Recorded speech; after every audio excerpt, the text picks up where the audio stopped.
although just in terms of maybe some more national recognition to have that tournament here and Sunday game on CBS. Oh, definitely. I mean, nothing against Atlantic City or the whole spectrum. I went to the A-10 tournament as a fan a long time ago, and it's just different now. It's just big time, and I think our commissioner's done a great job having it here, and I think she's done an even better job, maybe giving up a year and what you got in return. So, the ACC tournament wasn't always in Greensboro, so they moved it a little bit. So I'm excited about that for selfish reasons. It's coming to Verizon Center, and Pittsburgh's got a great venue up there. So, so just what is it, next 7 years now, we're pretty set with some beautiful arenas, and it definitely helps our recruitment. Because everybody talks about the Garden, but now Barclays, a lot of people are talking about the Barclays Center. I've been to a lot of nice arenas when I was coaching in Maryland, but this is maybe it's because it's modern and everything. This is as nice as it gets. Observations of your junior class, thinking about guys like Patricio and Kevin and Joe getting on campus a couple years ago. I think you knew what you had, but you really last year get to see it kind of come to fruition. Just thoughts on their growth and where they are now.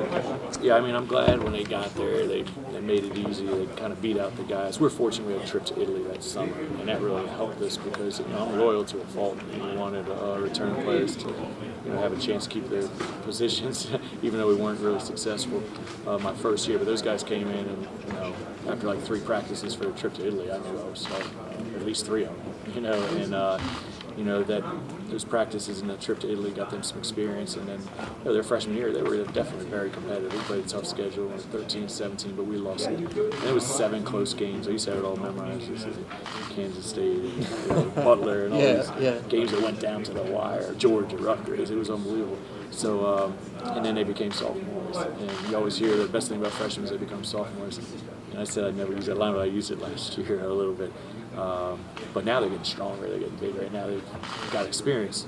Our biggest question mark is that do we have enough around those guys? Do we have the depth? Last year we were 15-3.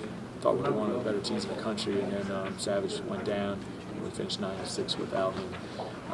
So now we still don't have a lot of depth. He's back, but do we have a guy who could replace Isaiah Armwood, who's maybe the toughest kid ever coach, 9 rebounds a game.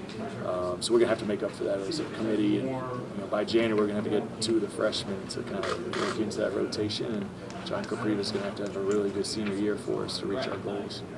Patricio's a guy that, at this point, it seems like the first couple of years, he wasn't one of the first guys you talked about necessarily because of Mo and because of Isaiah. Now this year, you finally start to see him get some recognition. Just what have you seen now from him? Yeah, I mean, I think when my coaching friends would come to games and you like to say who's our best player, but they always felt he's our best player. Right. He's the best defender I ever coached. Him and DJ Strawberry. I mean, but as a freshman, he was shutting down some of the best wing players. We happened to play Magruder at Kansas State, and Guy George was a lottery pick. And look at the numbers they put up against him. It was unbelievable what he did defensively. He tore his meniscus in the St. Joe's game his freshman year. Then last year he had a great preseason and broke his finger. And so he's never been fully healthy. So right now he's just ready. I think he's ready to explode. His scoring will go up. I think he'll get to the line more. And he is driven. He wants to be a pro. He was going to earn a business degree, and he is focused on trying to reach MBA. And because of his defense, I think he has a chance. He's got to get better offensively, better jump shot. But he's a coach's dream because he's all about winning, and he's self-motivated. Coach West. We're fortunate to get an opportunity to play Maryland, the BB&T. Thanks to John Feinstein, he got them to play us. And the problem in DC is hard. Local teams, they don't like to play each other. It's not like Philadelphia. As a basketball fan, it's sad to me. But that helped us, gave us some credibility locally. And then Maryland, Georgetown didn't make the NCAA tournament. George Mason did have a great year, so we were able to get a lot of media attention. So I'm hoping that pays off. In recruiting, we're definitely involved with some higher level of players. Now we got to win some of those battles, but it's difficult, because I think A-10's going to have to keep having success to get kids to realize that. I mean, kids don't realize we had 6 bids and Big East had 3. We might only had 2, except Providence won the tournament.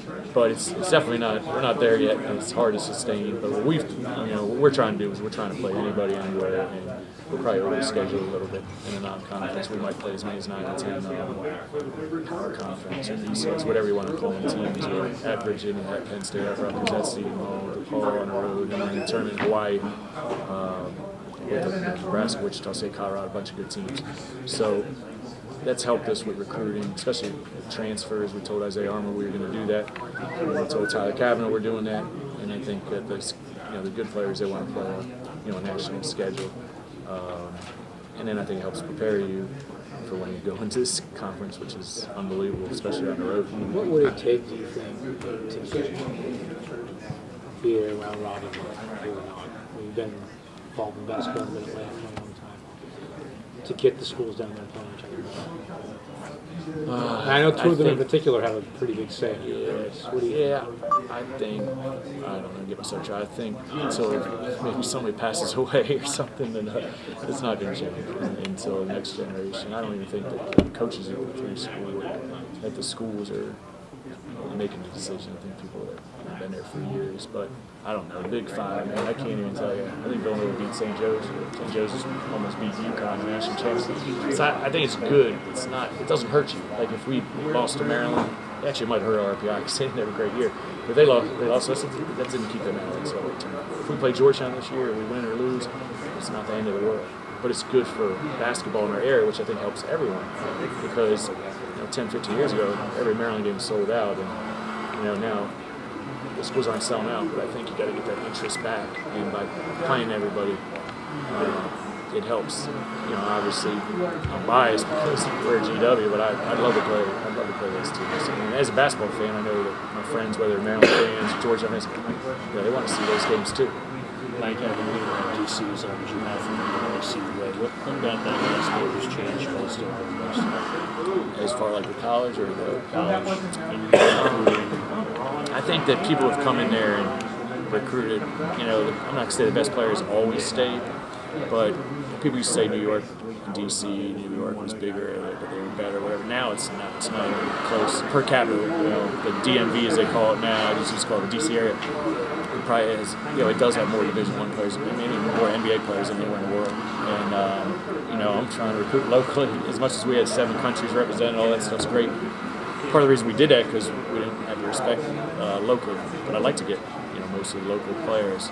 But you hate to see these kids. A lot of them are going Indiana, all over the place. So what we're trying to do is just build relationships, let people know our program's on the rise, and then even though I think it's disappointing some of the kids transfer, we got to take advantage of that. With 38% of them transfer, we got to get some of them to come home. With the recent changes in the Big East, how beneficial has that been for the Atlantic 10 as a conference? Last year you had 6 bids, and they had 3 bids. Now it's easier for parents to see the kids in Atlantic 10 games now. Yeah, I think the TV exposure has got to keep increasing, and I think we have a terrific commissioner, and I'm lucky I have a good AD, and where he's able to get some games on CSN and Maston locally. And I know right now they're saying 23 of our games are on TV, but I looked at it, I think we're going to have like 28. I think Rhode Island will end up getting on some kind of TV up there. And that just, that really helps. And I watch Fox Sports all the time, but I think, it takes time. Some fans, I think the Big East went to Fox Sports, and some people aren't used to turning that on. So I don't know what the percentage was. Supposedly the ratings went down a lot. And I don't think everybody said, I'm not going to watch Big East. I just think it was an adjustment with what they were on. So I like that we have a national guy in that league, Shaka Smart. It gets our league a lot of attention. He does a great job. And NBC Sports Network, everybody has done, all those networks have done a great job. So we're on a lot. Like this year, we're on ESPN in our gym 3 times. They haven't even been in our gym since 2007. The changes helped become, go from maybe some people think a mid-major to a kind of premier regional league.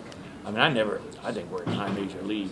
The problem is we need to get high major players, and that's still difficult because of resources and a lot of schools have. But a lot of schools in our league are doing exactly what the high majors are doing, and we just got to keep winning and keep heading in the right direction.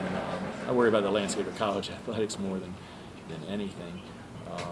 I don't like all these changes, but Atlantic 10, because we're not based on football. I think we're in a great position, and I don't think teams are going to leave. Where I was worried we'd lose a couple teams in the Big East about 2 years ago, I thought it would happen this spring. But now, why would you want to go? We have good commissioner, we have very good teams. 4, 5, and 6 bids since I've been here. I actually could see some teams, Wichita State, whoever trying to get into our conference. But that gets a little scary because it's already so strong. Other than the exposure and the higher level of competition, what's been the biggest difference for you coming out of the American East and then here? Isn't one of the biggest differences what I like, that's why I made the move really, is we were at Vermont. I think I was there 6 years and made NIT twice and NCAA once, but I think we had the best team 3 times. But you have to win that tournament, and I just think it wasn't fair that we had to go to Binghamton or Albany because they bid on it, and my AD didn't want anything to do with hosting a tournament. So it's not. I think the last 6 years, America East hasn't had the number 1 seed win the tournament, and that's just not right if you want your best teams to go. So what's nice for us, we're picked 10th, and we come in 3rd. Dayton starts off 1 and 5. We go out there missing 3 stars. They beat us. They jumpstart their season, and they have a great finish. Go to Elite 8. That's what I like about being in this kind of conference, because it's not. Season's not based on 3 days where you have to win if somebody goes down with an injury. And at those leagues, you can't even go to NIT. Now it's like you have to win regular season. So that's been huge. And then the coaching. They're terrific coaches in America East. And when I was at ACC for a year, some great coaches. But, take myself out of this, but people don't know Mark Schmidt. I mean, this guy's won everywhere. Robert Morris and then Phil Martell. I mean, it's unbelievable. The guys that are maybe national names, they're just incredible coaches. That's the hardest thing. They all prepare well. They know your weaknesses.